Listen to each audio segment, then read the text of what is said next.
الحمد لله حمدا طيبا كثيرا مباركا فيه كما يحب ربنا ويرضاه، وأشهد أن لا إله إلا الله وحده لا شريك له، وأشهد أن محمدا عبده ورسوله. اللهم صل وسلم وبارك على نبينا محمد وعلى آله وصحبه. وبعد, pada kajian kita semalam kita telah memudzakarah dan mengevaluasi beberapa aqwal as-salaf, baik dari kalangan sahabah ridwanullah alaihim jami'an ataupun dari generasi at-tabi'un dan tabi'ut tabi'in serta beberapa ulama yang datang sesudah mereka. Athar terakhir yang kita baca semalam adalah athar dari Syekhul Islam Ibn Taimiyah rahimahullahu ta'ala, di mana beliau mengatakan, wa man kana muhsinan lidh-dhanni bihim wadda'a annahu lam ya'rif halahum urrifa halahum fa in lam yubayinhum wa yudhhir lahum al-inkar wa illa ulhiqa bihim wa ju'ila minhum. Ini adalah athar terakhir yang semalam kita baca. Kata beliau, barang siapa yang masih berhusnudzan kepada seorang atau kepada ahlul bid'ah, menyangkanya bahwa mereka bukan ahlul bid'ah, menyangkanya bahwa mereka itu masih ahli sunnah, dan dia mengklaim bahwa dia melakukan hal itu karena belum tahu tentang kondisi orang-orang tersebut, maka dijelaskan kepadanya tentang kondisi teman-temannya atau yang dia berhusnudzan kepadanya, bahwa dia adalah seorang ahlul bid'ah, bahwa dia orang yang berpaham menyimpang. Nah, kalau ternyata setelah itu, setelah adanya nasihat atau keterangan, bisa melalui telepon, bisa melalui surat, atau melalui sebuah majelis, atau mengutus utusan dan yang semisalnya, dia tidak meninggalkan atau menjauhi ahlul bid'ah tersebut, masih saja berhusnudzan kepada mereka, dan yang kedua, belum menampakkan ingkar kepada orang atau kepada ahlul bid'ah, masih saja duduk dengan mereka, masih saja berupaya mengkaburkan keadaan, tidak nampak darinya pengingkaran, maka kata Syekhul Islam Ibn Taimiyah, ulhiqa bihim, dia dikategorikan sebagai bagian daripada ahlul bid'ah.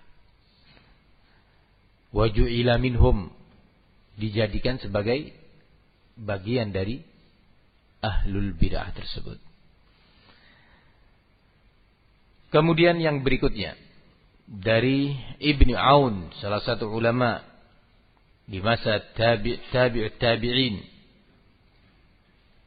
Abdullah ibn Aun rahimahullahu ta'ala,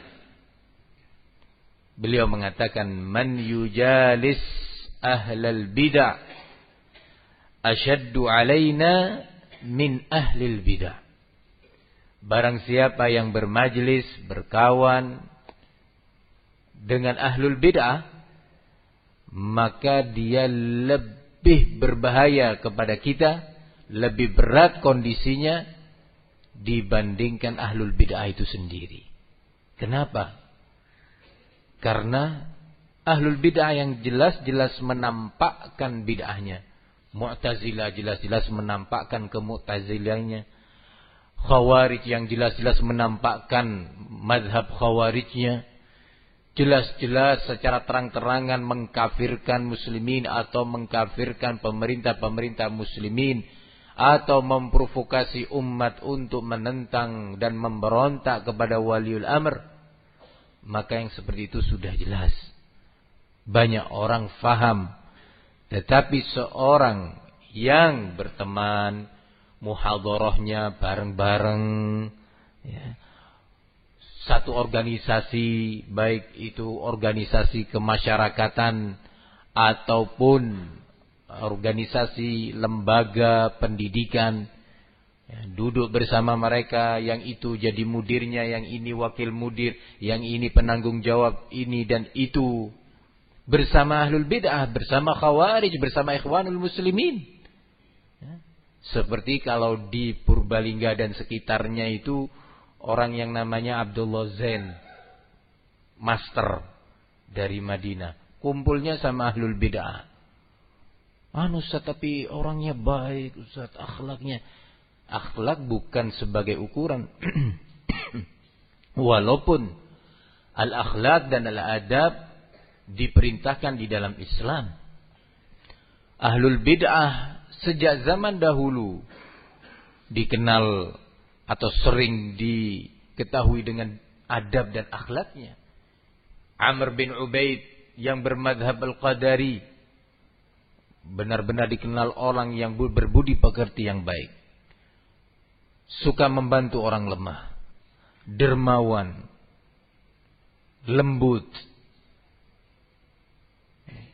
Barakallahu fikum. Ahli ibadah, menghiasi hari-harinya dengan zikir. Tetapi ketika dia bermadhab qadari, mengingkari takdir Allah subhanahu wa ta'ala, maka ulama pun mentahdzir Amr bin Ubaid dan orang-orang yang duduk bersamanya. Sampai-sampai Imam Yunus bin Ubaid pada masa itu mengatakan kepada putranya, la an araka takhruj min baiti khuntha ahabbu ilayya min an takhruja min baiti Amr bin Ubaid. Aku mendapatimu wahai putraku keluar dari rumah seorang khuntha, makhnuth, kata orang kita maaf saja bencong, ya, naudzubillah, menjijikkan. Masih lebih aku sukai daripada aku mendapati kamu keluar dari rumah Amr bin Ubaid. Wa ana anhaka an kulli fahisha, dan aku melarang engkau dari semua perbuatan keji tentunya. Al-Imam Yunus bin Ubaid rahimahullah menasihati anaknya seperti itu. Nah, barakallahu fikum. Kondisi ahlul bid'ah keumumannya demikian. Sehingga salaf mengajarkan kepada kita, tolak ukur seseorang menilai ahlul bid'ah itu bukan pada akhlak dan budi pekertinya. Ar-Rasul sallallahu alaihi wasallam ketika menyebutkan kaum khawarij, apakah Rasulullah menyebutkan mereka orang ahli ma'asi, suka bermaksiat, kejam terhadap kaum muslimin dalam pengertian barakallahu fikum tidak beradab, adalah orang-orang yang tidak ahli ibadah, yang jauh kehidupannya dari ibadah dan zikir dan qiraatul Quran? La.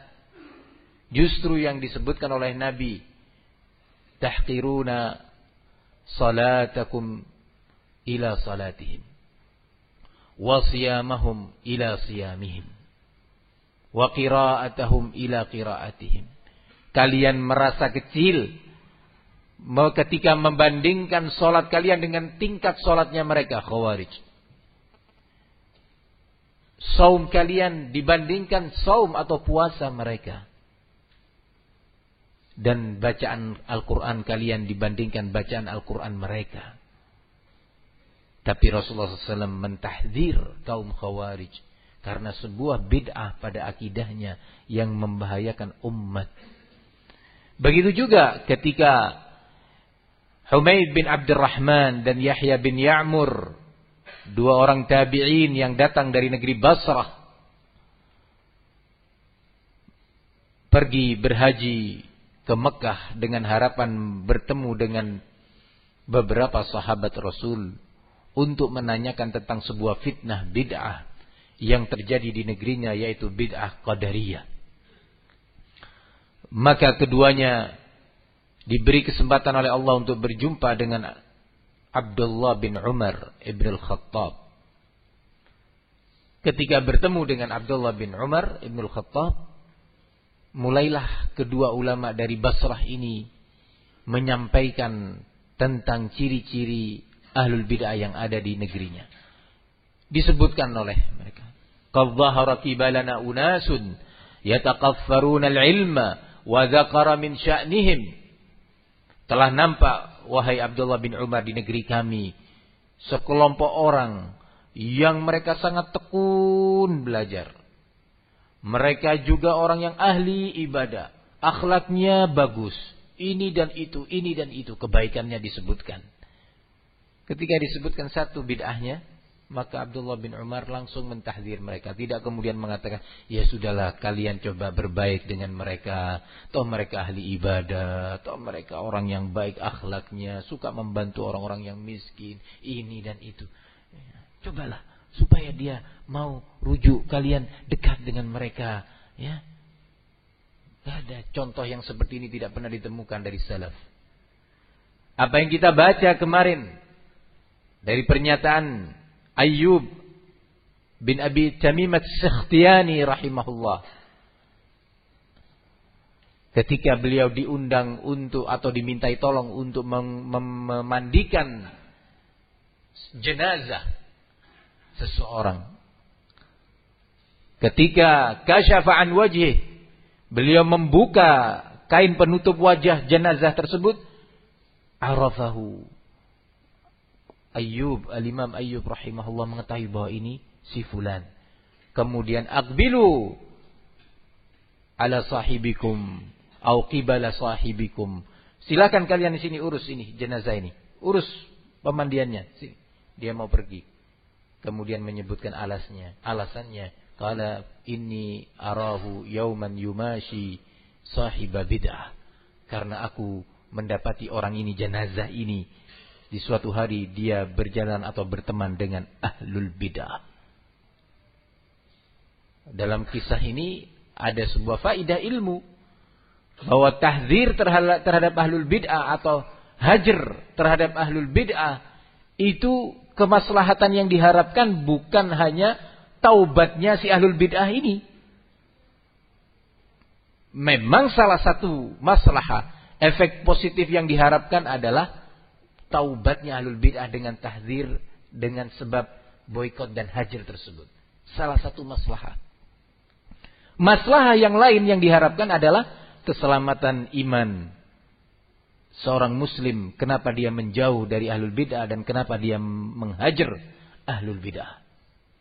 Keselamatan iman dan manhaj dia, akidah dia, supaya tidak terpengaruh dan tercemari atau terkotori oleh bid'ah orang tadi. Maslahah yang ketiga adalah agar umat tidak tertipu oleh sebab sikap kita. Ketika kita berkawan, bermajlis, berjalan bersama ahlul bid'ah,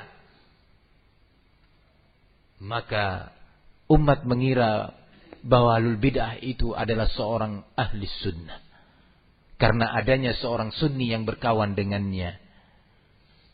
Tetapi ketika dihajar, ditahdzir, umat menjadi faham bahwa fulan ini adalah ahlul bid'ah. Perhatikan sikap al-Imam Ayyub As-Sakhtiyani rahimahullahu ta'ala. Sudah jenazah ini, sudah mati dia. Kata orang sekarang, ya sudahlah, dia sudah mati, cobalah dibantu pengurusan jenazahnya. Kata orang sekarang, masa orang sudah mati tega betul? Kata orang sekarang, karena memang lemah imannya, lemah ilmunya, lemah sikap wala dan baraknya, sikap wala loyal terhadap al-haq, terhadap tauhid dan sunnah, serta sikap bara terhadap kesyirikan, terhadap bid'ah dan maksiat, serta para pelakunya. Kita lemah. Kata Syekh Rabi hafizahullah, ketika bermunculan pihak-pihak yang menyatakan bahwa beliau ada, atau banyak dari ulama sekarang ini mutasyaddid, adalah keras, kaku. Kata Syekh, nahnu qad dha'ufna. Kita ini sebenarnya sudah lemah. Sudah melemah. Kalau kita bandingkan dengan sikap as-salaf. Sudah melemah. Lalu bagaimana kalau kita benar-benar sudah mengikuti persis seperti penerapan salafus saleh? Ikhwani fiddin rahimani wa rahimakumullah. Baru saja kita melihat dan mendengar pernyataan Ibnu Aun rahimahullahu ta'ala. Man yujalis ahlal bid'ah atau man yujalisu ahlal bid'ah asyaddu alaina min ahlil bid'ah. Orang yang bermajlis duduk dengan ahlul bid'ah itu lebih berat terhadap kita, lebih bahaya terhadap kita dibandingkan ahlul bid'ah tersebut. Baru sekadar duduk berkawan. Nah, kalau kita telah tahu ini, mari kita ikuti berikut ini pernyataan Syekhul Islam Ibnu Taimiyah rahimahullahu ta'ala. Dalam kitab Majmu'ul Fatawa, beliau mengatakan, wa yajibu uqubatu kulli man intasaba ilaihim ya'ni ahlal ahwa' umuman au dhabba anhum au athna alaihim au 'azzama kutubahum au 'urifa bimusa'adatihim wa mu'awanatihim au karihal kalama fihim au akhadha ya'tadir lahum. Kata beliau, wajib untuk memberikan hukuman terhadap siapa saja yang menisbatkan dirinya kepada ahlul bid'ah. Artinya mengatakan saya bagian dari mereka. Ini yang pertama. Saya bagian dari kelompok itu. Nah, terang-terangan mengatakan saya setuju dan sepakat terhadap orang-orang yang mengkritisi waliul amr, atau orang-orang yang mengkafirkan waliul amr, pemerintah, atau orang-orang yang bermadhab sufi, atau orang-orang yang bermadhab syiah, dan seterusnya. Terang-terangan mengatakan seperti itu. Yang kedua, beliau sedang menyebutkan orang-orang yang wajib untuk diberi hukuman. Jenis yang kedua, kata beliau, au dzabba anhum, atau orang-orang yang membela ahlul bid'ah. Ini juga harus diberi al-uqubah. Au asna alaihim, atau orang yang memuji, merekomendasi ahlul bid'ah, menyarankan orang untuk datang ke ahlul bid'ah. Barakallahu fikum. Ini juga harus diberi hukuman, kata Syekhul Islam Ibnu Taimiyah. Sebelum kita melanjutkan kepada seluruh ikhwan ahli sunnah, kepada seluruh ikhwan ahli sunnah, hendaknya menyiapkan dirinya ketika mempelajari atharus salaf, bahwa dia ingin beramal dengannya, bahwa dia ingin mempraktekkan bimbingan salaf dalam kehidupan akidahnya, dalam kehidupan ibadahnya, dalam kehidupan dakwahnya. Memang ingin menerapkannya. Jangan sampai kelemahan ilmu kita, kelemahan tawakal kita, kelemahan akidah kita menjadikan kita enggan untuk beramal dengannya. Atau kelemahan-kelemahan itu tadi mendorong kita untuk mentakwil-takwil perkataan dan nasihat-nasihat salaf yang ujung-ujungnya semua itu adalah keengganan dia untuk beramal dengan itu. Karena dia tidak siap menerima konsekuensi pengamalan dari atharus salaf, nasihat-nasihat salaf. Dia nggak siap secara mental. Kemudian dia menciptakan syubhat-syubhat.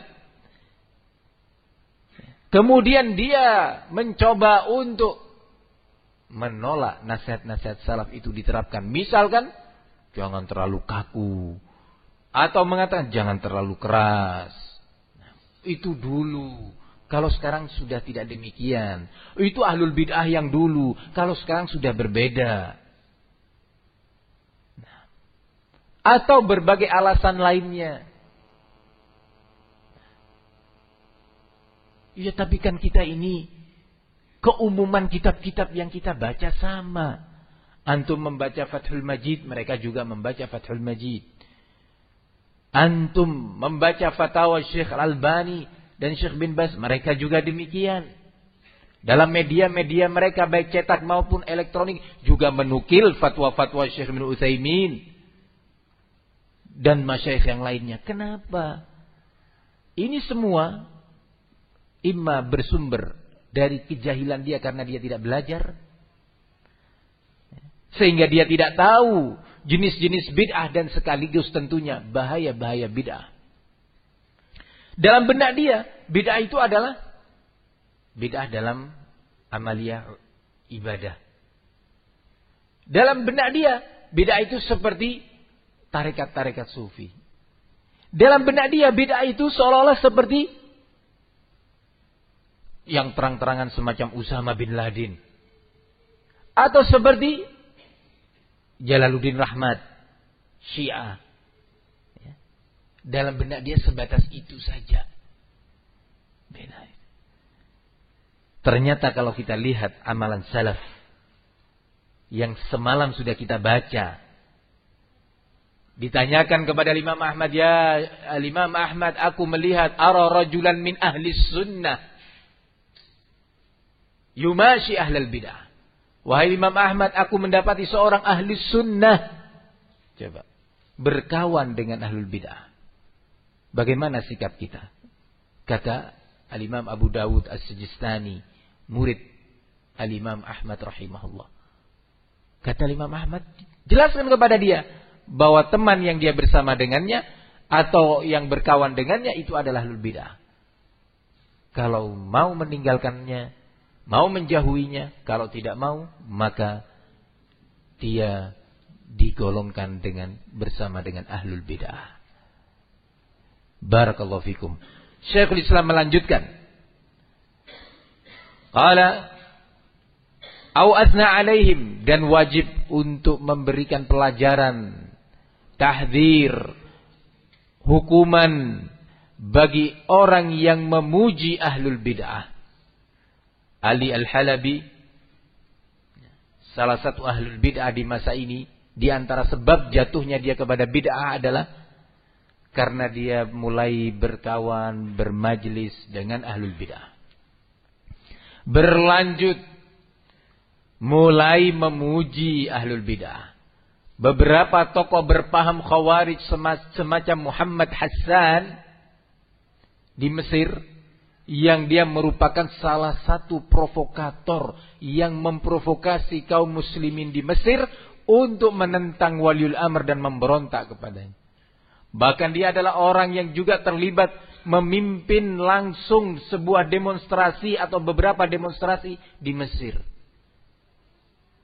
Ali Al-Halabi membela orang ini, memujinya sebagai ahlu sunnah. Yani siapa yang gak salah? Orang sih bisa saja salah. Nah, ya, orang bisa salah. Semua orang bisa salah. Betul. Tetapi, lanjutkan. Rasulullah menyatakan, kullu bini Adam khata' wa khairul khatta'in at-tawwabun. Seluruh anak manusia itu selalu berbuat salah. Dan sebaik-baik orang yang berbuat salah adalah yang selalu bertaubat. Lah ini enggak bertaubat. terus-terusan memprovokasi umat, mengajak umat kepada mazhab al-Khawarij. Iya, tapi kan dia juga membantah tokoh-tokoh Khawarij kok dia. Juga membantah misalkan Usama bin Laden dan yang lainnya. Ketahui bahwa Khawarij itu bukan hanya satu kelompok. Khawarij itu berkelompok-kelompok, baik yang dulu maupun yang sekarang. Khawarij itu ada kelompok Al-Azariqah, ada Al-Qa'adiyah, ada Al-Ibadiyah, dan yang lainnya. Masing-masing membantah yang lainnya. Masing-masing kelompok dari kelompok-kelompok Khawarij ini membantah kelompok yang lainnya. Membongkar bid'ah yang lainnya. Nah, kata sebagian salaf yang dahulu sering dinukil oleh Syekh Muqbil, salasatun la yu'tamanun. Ada 3 jenis manusia yang tidak boleh dan tidak bisa dipercaya. Disebutkan antara lain al-mubtadi' yaruddu ala mubtadi'. Seorang ahlul bid'ah membantah ahlul bid'ah lainnya. Mubtadi'un yaruddu ala mubtadi'. Seorang ahlul bid'ah membantah ahlul bid'ah yang lainnya. Tidak kemudian kita mana, ini Masya Allah, ternyata sudah membantah yang lainnya. La. Semua itu ada takarannya, ada mizan untuk menilainya. Ada timbangannya. Ikhwani fid din, azani Allah wa iyyakum. Begitu juga Abul Hasan al-Misri di negeri Yaman. Walaupun antum belum bertemu orang ini, kata orang sekarang ada lagi syubhat. Apa sih manfaatnya disebutkan ahlul bid'ah di sebuah negeri yang mereka sendiri nggak dengar? Ini mulai nih, ada beberapa orang-orang yang berpakaian salafi, ya, sering menukil-nukil ulama salaf dan masyayikh salaf, ya, mengaku sebagai murid ulama salaf, tetapi mulai memunculkan syubhat-syubhat yang dapat melemahkan salafiyin. Setelah salafiyin tahu apa itu sururiyah, setelah salafiyin tahu apa itu fitnah kutubiyah, fitnah khawarij, dan fitnah ini dan itu, sekarang mulai akan masuk melalui pintu lain. Pintu itu sudah tertutup, itu tertutup, itu tertutup. Semua pintu sudah tertutup. Dia mulai membuat lubang di situ. Nah, hati-hati. Lubang ini harus diingatkan bahayanya. Awas, awas, awas. Diperingatkan umat darinya. Mulai membuat syubhat-syubhat semisal itu. Ada apa kita berbicara? Sebuah bid'ah atau ahlul bid'ah di negeri, di daerah, di kota yang masyarakat atau muslimin dan ahli sunnah di sana belum mendengar siapa orang ini. La. Pertama, ini adalah bertentangan dengan mazhabus salaf. Nggak ada seorang ulama salaf yang kita semua mengaku diri sebagai salafi, pengikut mereka, yang mengatakan seperti ini. Jangan mentahdir seorang ahlul bid'ah di sebuah daerah atau negeri yang ahlul bid'ah di negeri tersebut tidak dikenali, tidak diketahui. Nah, siapa yang menjamin bahwa ahlul bid'ah itu suatu waktu akan datang ke negeri tersebut? Apalagi di zaman kita. Nah, di zaman kita ini, syubhat ini bermula dari Ibrahim Ruhaili, Profesor Dr. Ibrahim Ruhaili, guru dari kebanyakan para pemateri di Radio Roja, yang sering dinukil-nukil akwalnya oleh orang yang tadi saya sebutkan namanya, ya, Abdullah Zain, dalam bukunya 14 hikmah dalam cara berdakwah, yang ternyata penuh dengan syubhat dan kebatilan yang sangat berbahaya. Nah, syubhat bahwa jangan berbicara tentang seorang ahlul bid'ah di daerah yang mereka belum mendengarnya. Kata Syekh Rabi' hafizahullah ta'ala, di samping ini kaidah tidak ada dasarnya dari mazhab salaf. Ya, sekarang mulai bermunculan ini. Orang-orang menciptakan kaidah-kaidah. Ya, kita harus berbicara di atas qawaid, kaidah-kaidah. Ya. Nah, kita harus berbicara di atas usul. Nah, man hurimal usul hurimal wusul, katanya. Barang siapa yang dia tidak mengerti, tidak mempelajari, tidak menguasai pondasi-pondasi dasar, yakni usul, maka dia akan terhalangi untuk sampai kepada tujuannya. Masya Allah, indah omongannya. Ternyata di situ mengandung berbagai kebatilan. Dan ini lebih berbahaya dari yang jelas-jelas ahlul bid'ah. Sampai-sampai sebagian salaf mengatakan, ini akan saya sebutkan karena memang bid'ah atau kekufuran dan kemaksiatan itu darajat, maratib, bertingkat-tingkat. Kata sebagian salaf, akulu indal yahudi aw nasrani ahabbu ilayya min an akula inda sahibi bid'ah. Aku makan dalam hidangan yang disediakan oleh Yahudi dan Nasara, ya, masih lebih aku sukai daripada aku makan bersama dengan ahlul bid'ah. Kenapa? Yahudi kok ini? Wah, ini ekstrim. Yahudi kok? Iya, Yahudi. Kenapa? Karena Yahudi jelas-jelas itu Yahudi. Nasrani sudah jelas-jelas itu Nasrani. Nah, kalau ahlul bid'ah menampakkan keislamannya, berbaju dengan baju Islam, berbaju dengan baju Muslim, berimamah, berkopiah, begitu juga ahlul bid'ah. Nah, apalagi yang mengatakan bahwa saya ahlus sunnah.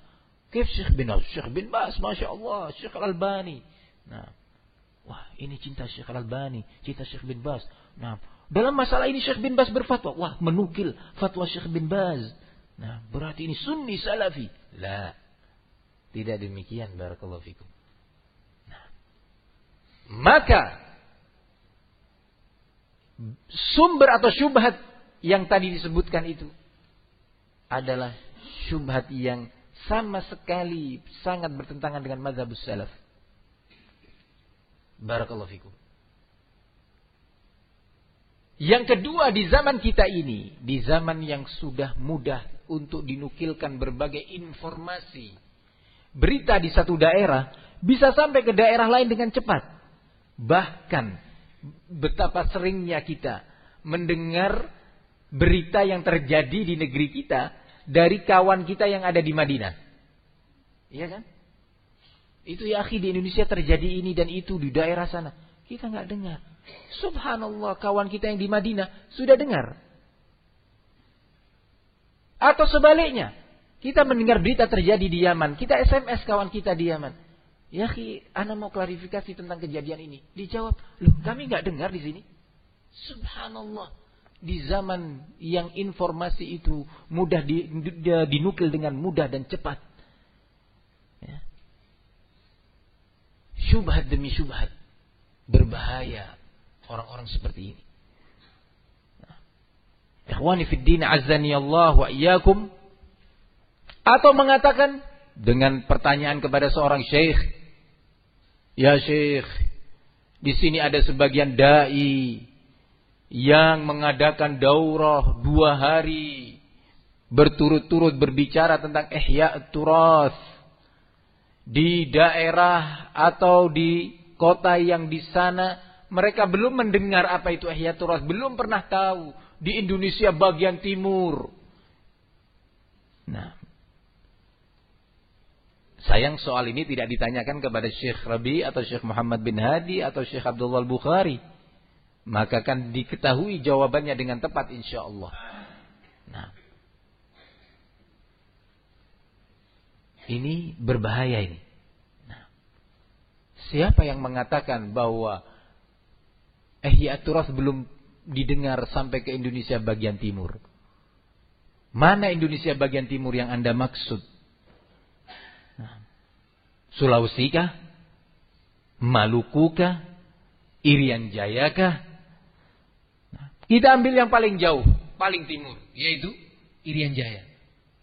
Firanda yang hizbi itu, turazi, mubtadi'un, itu asalnya dari Sorong situ. As-Soronji, betul ya? Nah, barakallahu fikum. Dan beberapa ahlul bid'ah turasiyun yang lainnya. Di zaman seperti ini, dai-dai turas, bahkan turasiyun yang dari Kuwait. Itu barakallahu fikum, sampai ke Indonesia bagian timur. Ikhwani fid din, azzani Allah wa iyyakum. Ada lagi yang memberi syubhat. Beda kok. Ihya'at Turath. Ini saya tidak berbicara tentang orang-orang yang semisal Radio Roja dan yang mirip dengannya. Orang-orang yang berbaju salafi, sering datang ke masyayikh. Bahkan sempat belajar di hadapan masyayikh. Memberi syubhat di hadapan ikhwan. Ya, kita berbicara tentang Ihya'at Turath di Indonesia. Beda kok. Ihya'at Turath yang ada di Kuwait dengan Turath yang ada di Indonesia ini beda. Nah, terus kalau beda, apa bedanya? Nah, barakallahu fikum. Ini orang, imma dia berkata seperti itu karena kejahilannya, ketidaktahuannya, maka dia harus belajar. Ya. Kalau dia ternyata tahu, dan ini kemungkinan yang kedua, yang lebih mendekati kondisi dia, maka dia adalah sahibu hawa, pengikut hawa nafsu, yang ingin menebarkan syubhat di negeri ini dan tercerai-berainya salafiyun. Ikhwani fid din rahimani wa rahimakumullah. Maka Syekhul Islam Ibnu Taimiyah merinci jenis-jenis manusia yang harus diberi pelajaran dengan tahdzir atau bentuk-bentuk yang lainnya. Qala rahimahullahu taala, aw 'azzama kutubahum, juga orang yang mengagungkan karya-karya tulis ahlul bid'ah, ini juga harus diberi pelajaran. Tentunya tidak hanya karya tulis, semua media ahlul bid'ah. Kalau di zaman kita berkembang, bisa dalam bentuk majalah ahlul bid'ah, buletin ahlul bid'ah, kaset CD ahlul bid'ah, situs-situs ahlul bid'ah, radio-radio ahlul bid'ah. Kalau ada yang memuji media mereka atau menghimbau umat untuk mendengarkannya, membacanya, mengikutinya, maka kata Syekhul Islam, orang seperti ini harus diberi pelajaran. Di zaman kita ini, orang semisal Ja'far Saleh, ya, termasuk orang yang memuliakan ahlul bid'ah, membela ahlul bid'ah, memberikan syubhat-syubhat untuk mengkaburkan kondisi ahlul bid'ah. Kalau Ja'far Saleh ini sudah jelas perkaranya, karena dia memang terang-terangan bicara di berbagai media yang dia punya, dalam kajiannya, di dalam Facebooknya, sehingga tidak terlalu sulit bagi salafiyin untuk mengenali siapa dia dan bahaya dia. Tetapi yang tidak kalah berbahaya ini orang-orang yang ada di sekitarnya, masih saja berkawan dengannya, atau tidak menunjukkan ingkar terhadap syubhat-syubhat orang ini. Masih makan bersama, satu masjid muhadharah bersama, tidak menampakkan ingkarnya. Orang yang namanya Ja'far Saleh ini sudah dicoba beberapa nasihat kepadanya untuk meninggalkan hizbiyin. Bahkan di hadapan Syekhuna Rabi' hafizahullah ta'ala. Dan dia diberi kesempatan untuk berbicara. Kawan-kawannya yang bersama dengannya ada kesempatan juga setelah mendengar jawaban dari Syekh Rabi' untuk menampakkan ingkarnya kepada Ja'far Saleh dan syubhat-syubhatnya. Bahkan di hadapan Syekh Rabi' dia mencoba tetap membela hizbiyin. Mencoba tetap membela hizbiyin. Kata dia, ya Syekh, tetapi mereka yuqarriruna madhhab salaf. Mereka itu ya Syekh masih menetapkan madhab salaf. Maksudnya dalam tauhid, dalam dakwah tauhid dan penerapan sunnah. Ya. Syekh menjawab sebagai bentuk nasihat sekaligus iqamatul hujjah kepadanya. Kata Syekh hafizahullah ta'ala, Safar wa Salman, bukankah dua tokoh Khawarij ini Ya, yaitu Safarus Salman, kata beliau, bukankah dua orang ini mengajarkan buku-buku salaf? Akidah Wasitiyah, Akidah Tahawiyah. Nah, tidak mesti, kata Syekh, seorang itu keluar dari salafi atau dihukumin, divonis sebagai mubtadi' apabila dia telah menyelisihi manhaj dan akidah salaf 100%. Baru dikatakan dia sebagai ahlul bid'ah. La, ini bukan prinsip salaf seperti ini. Bahkan salaf menghukumi, memvonis seorang sebagai ahlul bid'ah dengan sebab perkawanan dan pertemanannya. Dengan siapa dia berkawan, dengan siapa dia berteman. Nah, barakallahu fikum. Apakah kemudian Ja'far Saleh rujuk dan taubat? Jawabannya tidak. Dan apakah kawan-kawannya setelah mendengar jawaban Syekh Rabi kemudian menunjukkan pengingkarannya pada waktu itu atau setelah itu kepada Ja'far Saleh? Kami tidak pernah mendengar sekalipun dari mereka. Satu kali pun. Barakallahu fikum. Bahkan syubhat ini lagi diucapkan oleh Ja'far Saleh di hadapan Syekh Uthman dan Syekh Abdullah Mar'i di bandara. Ya Syekh, tapi mereka juga menetapkan mazhab salaf. Nah, dan dihadiri oleh beberapa orang ini. Kami tidak mendengar dari kawan-kawannya tersebut upaya pengingkaran. Baik di majlis tersebut ataupun di majlis-majlis lainnya. Waktu ini berjalan panjang. Nah, waktu berjalan panjang, tidak ada upaya yang serius menampakkan kepada umat, kepada salafiyin, karena Allah tentunya, dan demi persatuan salafiyin. Setidaknya dalam sebuah pernyataan tertulis dah. Wong mereka juga punya banyak media Facebook atau WhatsApp, atau setidaknya di situsnya, atau setidaknya dalam sebuah muhadharah mengatakan bahwa Ja'far Saleh adalah orang yang penuh dengan syubhat, yang membela hizbiyin, mengajak salafiyin untuk belajar kepada hizbiyin. Maka orang ini mesti dijauhi.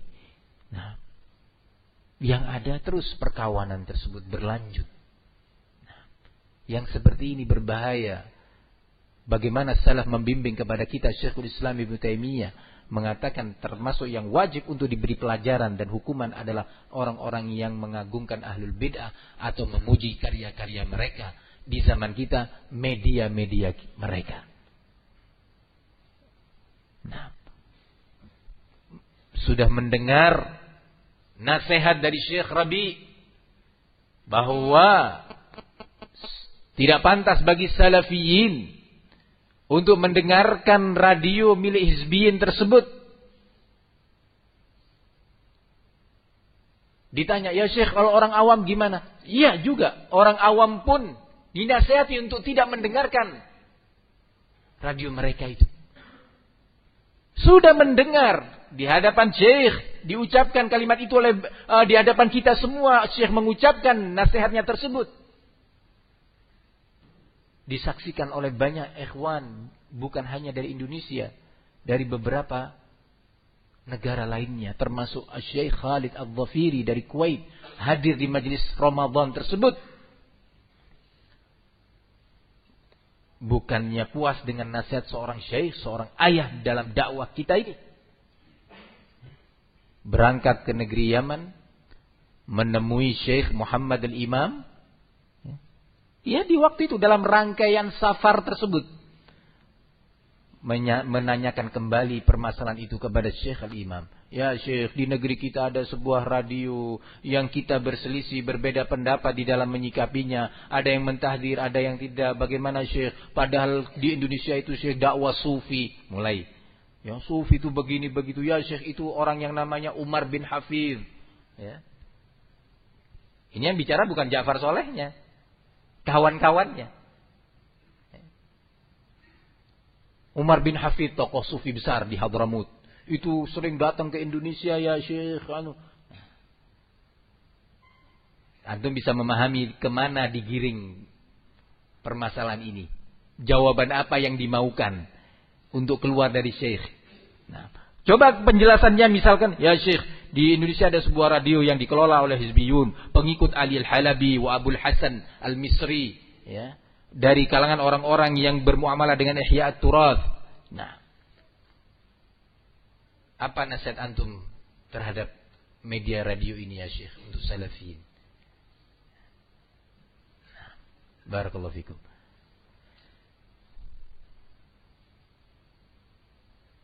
Ternyata Syekh Muhammad Al-Imam menjawab, kalau memang permasalahan ini adalah permasalahan yang diperselisihkan, maka ana nasihatkan antum untuk mengembalikan permasalahan ini kepada ulama kibar, ulama besar. Kalau antum bisa berkesempatan ke Saudi Arabia, datang ke Mekah, menemui Syekh Rabi, itu semestinya. Padahal ini baru datang dari Syekh Rabi, diam semua, diam. Nah, Anda dapat berita memang Syekh sudah mendengar bahwa mereka baru pulang dari Syekh Rabi, tapi mau tetap menyampaikan masalah ini kepada Syekh Al-Imam. Ini menunjukkan apa? Ketidakamanan. Ya. Ketidakamanan. Dan tidak ada keseriusan untuk menjaga ukhuwah salafiyin. Mestinya pulang dengan mengatakan, Syekh Rabi sudah menasihatin, salafiyin tidak boleh mendengarkan hal ini, radio tersebut. Dan orang-orang awam pun diingatkan dari bahaya radio ini. Pulang dalam satu kata. Dan bahwasanya ucapan-ucapan Ja'far Saleh, bahwasanya permasalahan Ihya At-Turath tidak akan ditanya di kubur dan seterusnya, itu adalah batil. Sikap Ja'far Saleh yang menghimbau salafiyin untuk mengikuti siaran radio Roja, itu adalah batil. Tidak ada ini. Justru masih saja berusaha mempertahankan, menunjukkan tidak ada keseriusan dalam menjaga ukhuwah. Syekh sudah menyatakan utruku asbabal khilaf, tinggalkan berbagai sebab perselisihan. Dan di antara sebab terbesar perselisihan dan perpecahan itu adalah mengikuti syubhat, mengikuti kebatilan, mengikuti bid'ah. Nah, itu adalah sebab terbesar perselisihan. Yang Allah sebutkan dalam ayatnya, wa anna hadza sirati mustaqiman fattabi'uhu wa la tattabi'us subul fatafarraqa bikum an sabilih. Ini adalah jalanku yang lurus, maka hendaknya kalian semua mengikutinya. Dan jangan sekali-kali kalian mengikuti as-subul. Pasti kalian dengan itu akan terpecah belah. Dijelaskan oleh para ulama as-subul yani al-bid'ah wa syubuhat. Berbagai bid'ah dan syubhat-syubhat. Itulah as-subul yang Allah sebutkan dalam ayat ini. Yang menyebabkan atau sebagai penyebab terbesar terjadinya perpecahan dan perselisihan. Syekh menyatakan utruku asbabal khilaf. Tinggalkan berbagai sebab-sebab yang mengantarkan pada khilaf. Apa itu? Sebab terbesarnya adalah mengikuti syubhat. Ikhwani fid din, barakallahu li wa lakum. Pulang dari Saudi, pulang dari Yaman. Apakah kemudian menyampaikan wasiat Syekh Rabi dengan jujur dan amanah sebagai bentuk kasih sayang terhadap salafiyin? Kalau ya ikhwan, Ali Al-Halabi, Muhammad Hassan, Abul Hasan Al-Ma'ribi, dan yang semisalnya di Indonesia, Yazid Jawas, Abdul Hakim Abda, dan para pemateri radio Roja lainnya, itu sudah jelas kehizbiannya, kebid'ahan mereka. Nah, barakallahu fikum. Sudah jelas salafin memahami itu, tetapi yang jadi masalah ini sekarang pihak-pihak yang melemahkan manhaj dan sikap salafiyin dengan menciptakan kaidah-kaidah atau syubhat-syubhat. Ya. Barakallahu fikum. Sudah pulang ke Indonesia. Tadi Syekh menasihatin 2 poin tentang Radio Roja. Salafiyin, Ahlus Sunnah tidak boleh mendengarkan itu. Seorang yang menghormati akidahnya dan manhajnya, menghargai akidah dan manhajnya, tidak akan dia mau mendengarkan radio ini. Tetapi orang yang enggak peduli terhadap keselamatan akidahnya, tidak peduli terhadap keselamatan manhajnya, dia merasa aman, tidak ada beban apapun mendengarkan radio ini. Dan Syekh ditanya tentang orang awam, kata Syekh, orang awam pun ditahdzir dari mengikuti radio ini. Pulang ke Indonesia, ya, dalam beberapa muhadharah, para kawan-kawan Ja'far Saleh ini tadi sudah tidak amanat. Ya. Kalau seandainya diam aja, tidak menyampaikan amanah, tidak mempublikasikan nasihat-nasihat syekh, itu sudah poin tidak aman. Apalagi dia mengatakan, kalau orang awam, ya daripada mendengarkan radio-radio yang berisi bid'ah atau kemaksiatan-kemaksiatan, lebih mending orang yang berakal. Orang yang berakal itu bukan orang yang hanya bisa memilih atau memilah antara positif dan negatif. Ya. Kalau sekedar ini sih belum berakal, belum akil, baru mumayyiz. Kalau masih tingkatannya hanya bisa memilih ini positif, ini negatif, ya ambil positif, yang negatif tinggalkan. Ini belum berakal masih, belum akil. Nah, baru mumayyiz. Kapan orang dikatakan akil? Apabila dia sudah bisa memilih atau memilah antara sekian efek negatif atau mafasid, dipilih yang paling ringan. Kalau sudah bisa memilih efek negatif yang paling ringan dari sekian efek negatif yang akan muncul, ini baru akil. Ya subhanallah. Ini baru pulang dari Syekh Rabi. Sudah mendengar nasihat Syekh Rabi. Bagaimana kalau nasihat itu datangnya dari kita? Yang sudah jelas-jelas kita ini dianggap remeh, dianggap kecil. Nasihat dari al-walid, al-syaikh. Di majlis dihadirin bersama. Ada kesempatan masing-masing untuk menyampaikan unek-uneknya. Nah, barakallahu fikum.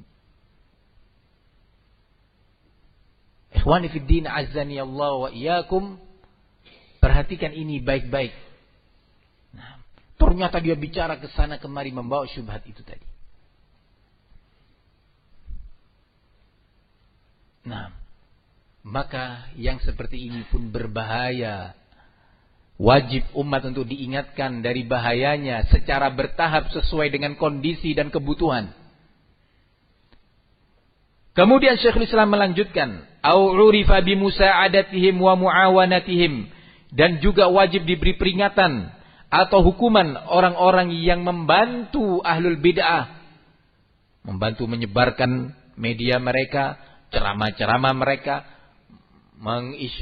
mengupload katanya orang sekarang, ya, beberapa ucapan ahlul bid'ah atau kajian-kajian mereka, pengumuman daurah-daurah mereka, ya. Barakallahu fikum. Au karihal kalama fihim, atau juga orang yang sangat tidak suka atau orang yang benci, tidak suka tahzir terhadap ahlul bid'ah. Berat hati dia. Nah, barakallahu fikum. Berat hati. Ketika mendengar du'atus sunnah atau ulama sunnah berbicara tentang ahlul bid'ah.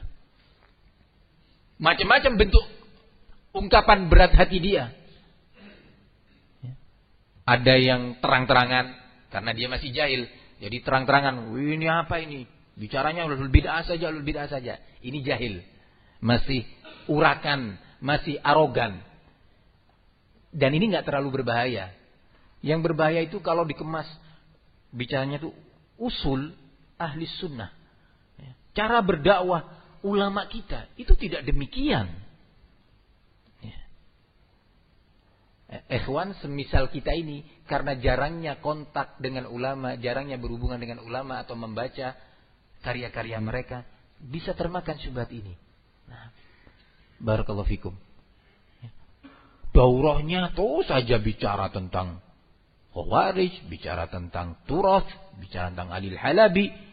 Nah, subhanallah. Ini yang lebih berbahaya, ucapan-ucapan seperti ini. Nah. Atau seperti tadi, jangan bicara tentang ahlul bid'ah di daerah, di negeri yang mereka belum mendengar itu. Belum tahu siapa ahlul bid'ah tadi. Jangan justru kita menyajikan itu. Logika-logika yang menurut kebanyakan orang di zaman ini memang cocok ya.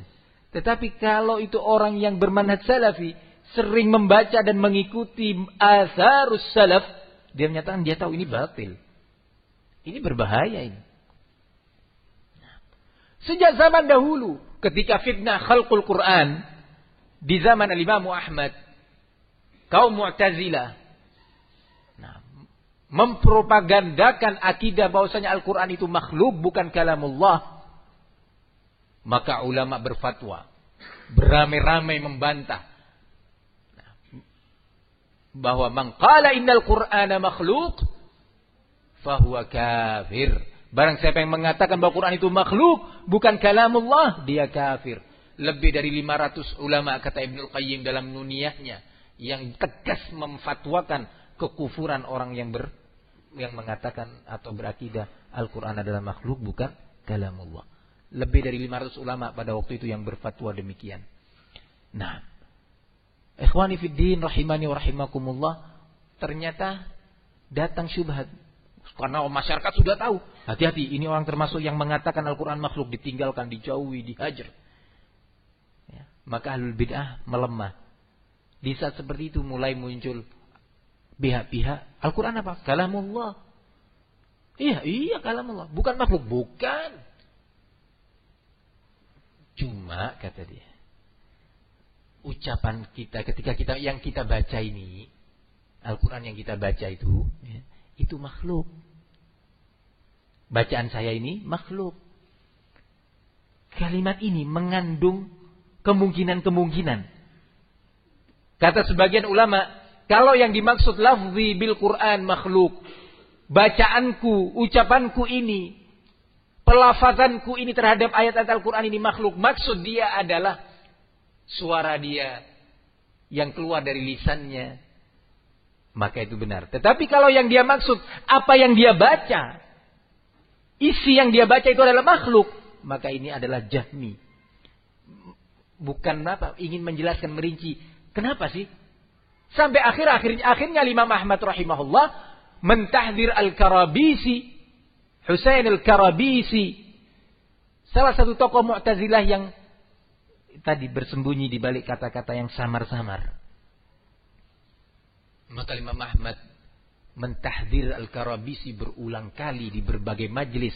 Di satu majlis saja diulang-ulang oleh Imam Ahmad. Bahayanya Al-Karabisi. Orang sudah paham kalau yang lainnya Jahmi, ya, Jahm bin Sofwan, Ja'ad bin Dirham dan yang sudah orang sudah paham. Tapi muncul tokoh-tokoh berikutnya. Berjalan waktu, orang sudah paham itu kesesatan Al-Karabisi yang menyatakan lafzi bil Quran makhluk. Muncul yang berikutnya, yaitu at-tawaqquf. Ketika menyatakan Al-Quran apa? Al-Quran kalamullah. Dan bukan makhluk kan? Wah, anak taunya kalamullah aja. Iya, katakan. Bukan makhluk kan? Anak tawaqquf.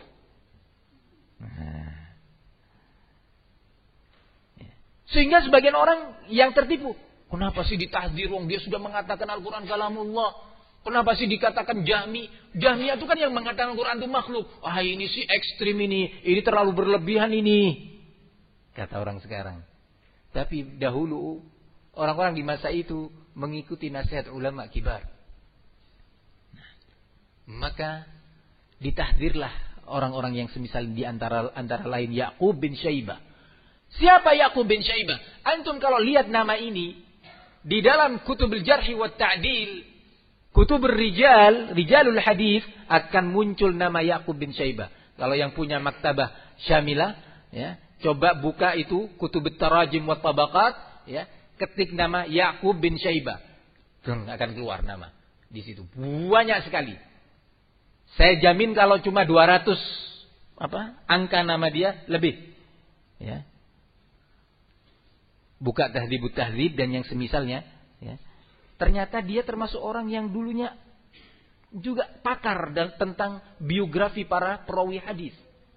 Orang yang berilmu. Tapi ketika mulai mengucapkan syubhat yang berbahaya ini, ulama salaf yang mengerti tentang akidah dan iman secara rinci dan memiliki ghirah, kecemburuan terhadap sunnah dan kebenciannya terhadap bidah serta kasih sayangnya terhadap umat, mereka mentahzir umat dari bahaya ini karena ini celah. Kalau pintu sudah tertutup besar, ya. Ya. Pintu sudah ditutup, merasa aman dari nyamuk. Ya. Ternyata nyamuk masuk dari situ, lubang kecil. Itu yang berbahaya. kok banyak nyamuk ya? Dicari pintu sudah tertutup, jendela sudah tertutup. Ternyata di situ ada lubang. Ini yang berbahaya. Yang membuat kita bisa nggak tidur semalaman. Ya. Bisa-bisa kita kena demam berdarah, DB. Karena merasa aman, pintu-pintu sudah ditutup. Ternyata di situ ada sesuatu yang masih menjadi celah untuk menyerang kolbu kita. Ikhwani fiddin rahimani wa rahimakumullah. Demikian berbagai syubhat ini dilontarkan. Barakallahu fikum. Maka kita mengingatkan yang seperti ini kepada salafiyin untuk berhati-hati dan waspada. Kemudian Syekhul Islam melanjutkan. Au qala au akhadha ya'tadzir lahum bi anna hadzal kalam la yadri ma huwa.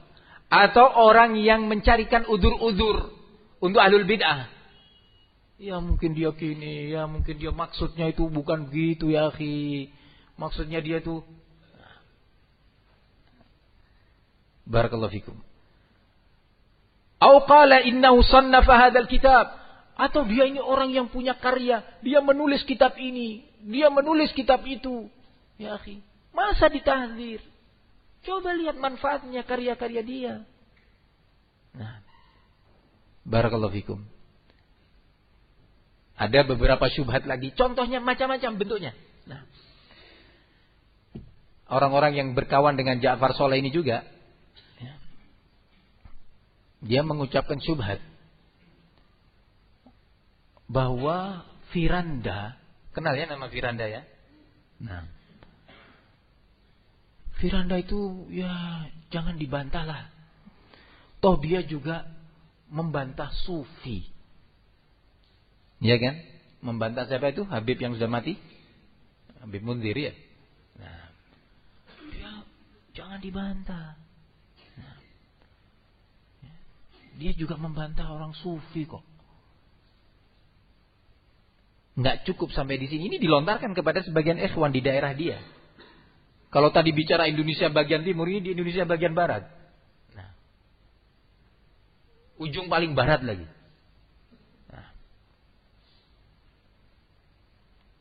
Nah, jangan dibantah. Subhanallah. Dia berucap begini karena dia mulai ada hubungan dan pergaulan dengan Firanda, dengan ahlul bid'ah. Kalau dulu orang bergaul dengan ahlul bid'ah itu kan, oh si mubtadi ini, si hizbi ini datang ke pondoknya Ustadz Fulan, dijamu, kelihatan oleh mata. Itu kalau dulu. Atau si Fulan, dai Fulan atau Ustadz Fulan bertemu dengan ahlul bid'ah itu atau memberi muhadharah bersama dalam sebuah daurah dengan seorang mubtadi, seorang hizbi, seorang ikhwani dan yang lainnya. Dulu, kalau sekarang enggak. Hubungannya sudah lebih luas dan lebih mudah. Yaitu tadi melalui media-media yang namanya Facebook. Mulai berhubungan. Assalamualaikum ya akhi. Waalaikumsalam. Gimana antum? Sehat? Mulai hubungan. Kok adab ya? Saya pikir yang namanya Firanda itu gak punya adab. Ternyata salam saya dijawab. Masuk ke hati dia. Ternyata dia juga orang yang respon. Itu kalau Ustadz Fulan saya SMS berkali-kali. Gak dibalas-balas. Telepon bahkan sudah saya katakan saya Fulan ya Ustadz mau telepon. Juga gak diangkat-angkat telepon. Kalau Firanda itu respon orangnya. Ya. Mulai masuk ke hati. Nah, mulai muncul syubhat itu tadi. Jangan dibantah. Nah, subhanallah. Orang seperti ini harus diberi pelajaran kata Syekhul Islam Ibnu Taimiyah. Ya. Diberi pelajaran, tahdzir. Sampai saat ini antum mendengar ustaz-ustaz pun masih seperti ini, seperti yang saya bicarakan ini sekarang. Belum terang-terangan kan masih menyebutkan namanya? Ya, mungkin ini karena bentuk kelemahan kita. Ya. Mungkin. Wallahu alam kalau salaf melihat kita ya. Melihat ustaz-ustaz kita ini sekarang ini. Ya. Saya dan ustaz-ustaz yang lainnya ini. Apa akan dinilai? Bu'afa. Orang-orang lemah. Dhaif. Nah, mumayyi. Ya. Masih kesana kemari. Mungkin akan dinilai seperti itu. Nah.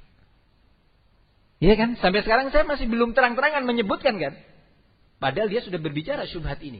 Tidak cukup sampai di sana. Ditambah syubhat ini dipoles lagi. Karena kebetulan dia sudah pernah belajar di ulama kok. Kalau antum kan masih pelajar kampungan. Ya. Begitu. Apa syubhatnya? Dulu al-imam, para a'immah, para ulama di negeri Najd. Di masa Imam Syaukani dan Son'ani. Mereka tidak membantah Syaukani dan Son'ani. Padahal pada keduanya ada beberapa ketergelinciran, kesalahan-kesalahan dalam bidang akidah. Tapi ulama di Najd ini ya di Saudi itu dah. Tidak membantah. Kenapa? Karena Syaukani dan Son'ani masih membantah ahlul bid'ah menghadapi Syiah Zaidiyah di Yaman. Syubhat. Ketika saya berjumpa dengannya, saya tanyakan, siapa yang mendului antum dari kalangan ulama? Mengucapkan seperti ini siapa? Siapa? Ya minta maaf Ustaz, Anda minta maaf. Loh kok minta maaf? Minta maaf pada Allah. Nah, kalau kamu menyatakan Lukman Babdu pencuri, ya, mencuri kitab senilai 200 juta, ya. Nah, itu kan pribadi saya yang bas minta maafnya ke saya. Di samping tobat pada Allah. Lah kamu ini menyakiti, ya, menyinggung manhaj, memberi syubhat kepada qalbu salafiyin.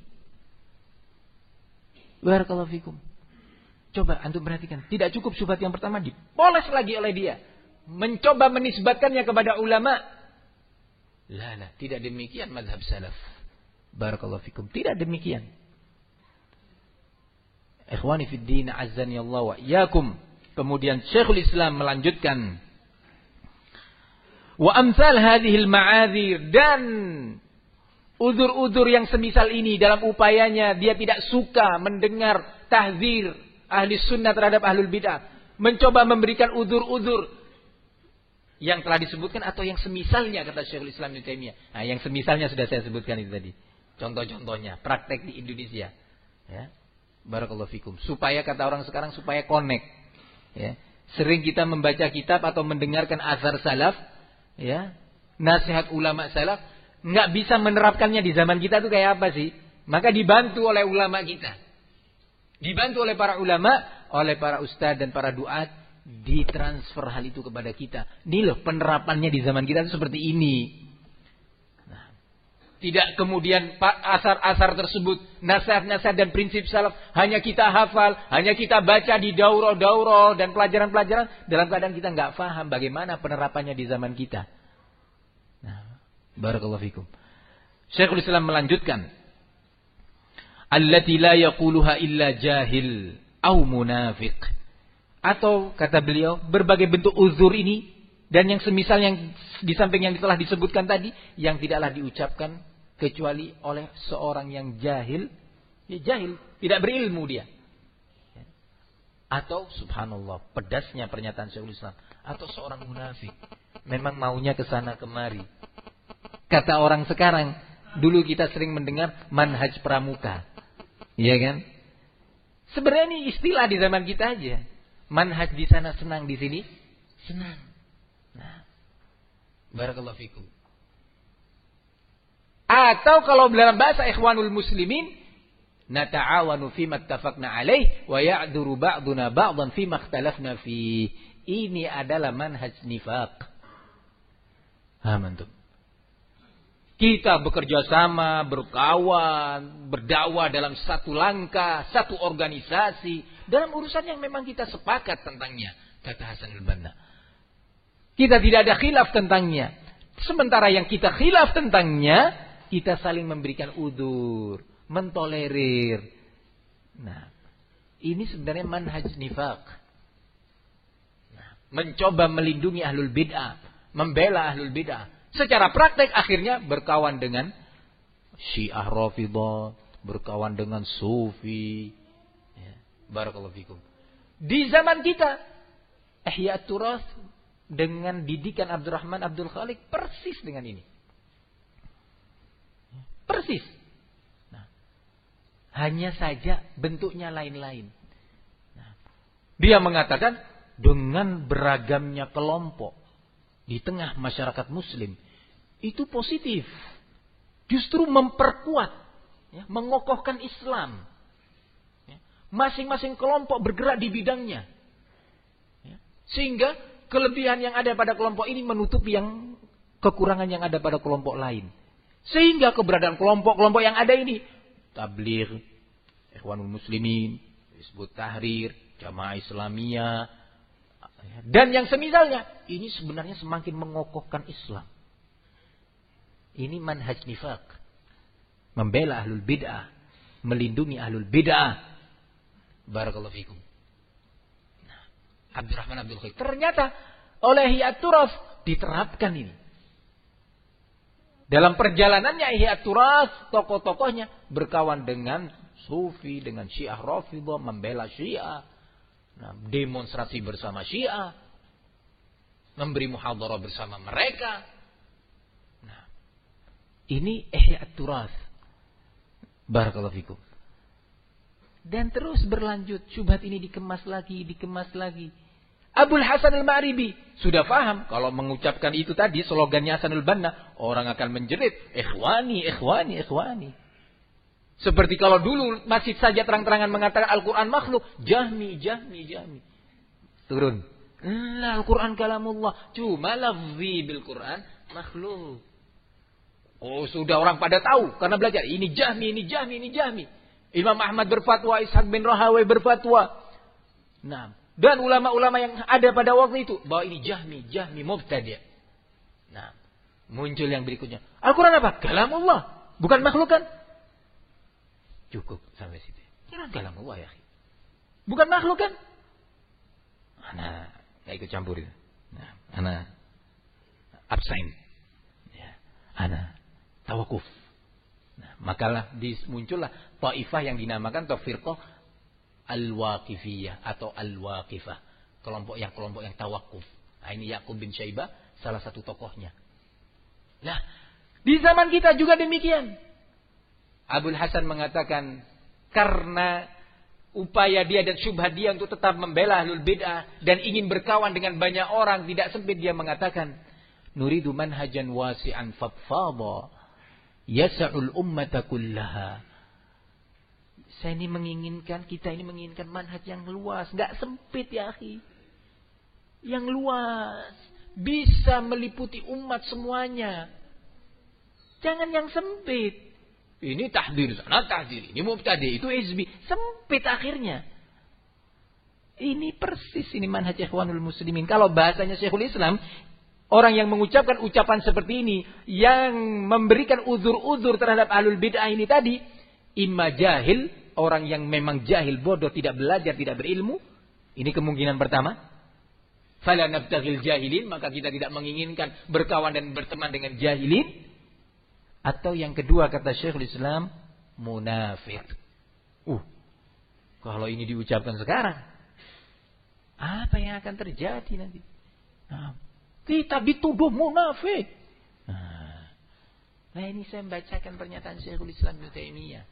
Nah, tentang orang-orang yang berkawan dengan ahlul bid'ah, memberi udzur, mencarikan alasan-alasan untuk tetap ahlul bid'ah itu bercokol di tengah-tengah umat. Ikhwani fiddin rahimani wa rahimakumullah. Maka beliau melanjutkan, bal tajibu uqubatu kulli man arafa halahum wa lam yu'awin 'ala al-qiyam 'alaihim fa innal qiyam 'ala haula min a'zamil wajibat li'annahum afsadu al-uqula wal adyana 'ala al-khalq minal masyayikh wal ulama wal muluki wal umara wa hum yas'auna fil ardi fasada wa yasudduna an sabilillah. Kata beliau, maka wajib untuk memberikan pelajaran kepada orang-orang yang telah mengerti tentang kondisi ahlul bid'ah tadi dan orang-orang yang tidak mau menolong, membantu upaya membantah dan mentahdzir ahlul bid'ah. Ini harus diberi pelajaran. Oh, kita juga mentahdir kok Ihya Turath. Ya, siapa yang bilang kita enggak mentahdir Ihya Turath? Hizbiyah ikhwan, hizbiyah Ihya Turath. Siapa yang bilang kita tidak mentahdir Alil Halabi? Indah kan? Cumanya ini yang panjang. Cumanya ini yang membuat ar-raib wasyak, membuat keraguan di kulub hati umat ini. Cumanya ini yang panjang. Ini cara yang seperti ini. Daurahnya terus bicara itu. Kapan mau belajar tafsir? Kapan mau belajar akhlak? Kapan mau belajar akidah? Saya mau tanya ikhwan yang ada di sini. Ustaz-ustaz sudah ngajarkan fikih enggak? Sudah kan? Yang di Jamis dulu. Pelajaran apa saja yang ada? Taisirul Alam, Masya Allah. Syarh Umdatul Ahkam. Nah, terus apa? Tafsir Sa'di. Nah, kalau tafsir Sa'di katanya Hajuri hanya untuk orang awam cocoknya. Nah, Ustaz ini nyerempet sana, nyerempet sini. Nah, ya memang harus diserempet karena banyak yang nyerempet kita. Nah, apalagi dalam bidang akhlak dan adab, muamalah. Riyadhus Shalihin yang ulama menyarankan untuk kita membacanya. Alhamdulillah. Ikhwan-ikhwan kita belajar dari asatidzah. Kebetulan kalau daurah ada ustaz yang berbicara tentang manhaj, bicara tentang prinsip-prinsip ahli sunnah. Nah, iya tapi masa setiap daurahnya gitu? Terus kenapa? Nggak boleh setiap daurah bicara seperti itu. Daurah di sana bicara Halil Halabi, di sana lagi. Ada dalilnya nggak boleh? Ini. Nah, ini kan beda dengan prinsipnya masyayikh. Syekh Mukbil dulu nggak begitu katanya. Syekh Mukbil nggak begitu. Lah kalau yang mengucapkan ini orang-orang yang pernah duduk di Syekh Mukbil, baik itu dai biasa ataupun sampai tingkatannya di atas itu lebih dari sekedar dai biasa, ya, mengatakan Syekh Mukbil tidak seperti ini manhajnya, imma dia orang yang lupa, maka harus diingatkan. Imma dia orang yang lupa, bisa saja kan lupa ya, lupa maka diingatkan, antum lupa ya, gitu. Ingatkan, nah itu diingatkan. Atau dia jahil, ya, diberitahu bahwa Syekh Mukbil tidak seperti yang antum kira. Atau yang ketiga, na'udzubillah, dia pengekor hawa nafsu memang, ingin memberikan syubhat. Nah, yang seperti ini urusannya kepada Allah sudah. Dalam pengertian, kalau nggak diberi hidayah, semoga apa? Allah beri bala dia. Keras Ustaz doanya. Lah ini Syekh Al-Albani yang berdoa dengan doa seperti ini. Bahkan ulama terdahulu untuk orang-orang yang mengikuti hawa nafsu, ya, mengikuti kesombongannya, mengikuti syubhat-syubhatnya. Barakallahu fikum. Doanya ulama ini. Ya. Barakallahu fikum. Lah,